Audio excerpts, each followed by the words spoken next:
ก็เนี่ยสูตรร้านครับเกลือมาสิ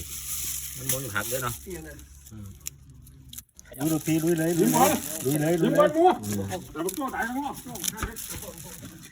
แต่โจ้กินกันมั้งเนี่ยเสียงกันมั้งเหรอ ขยำ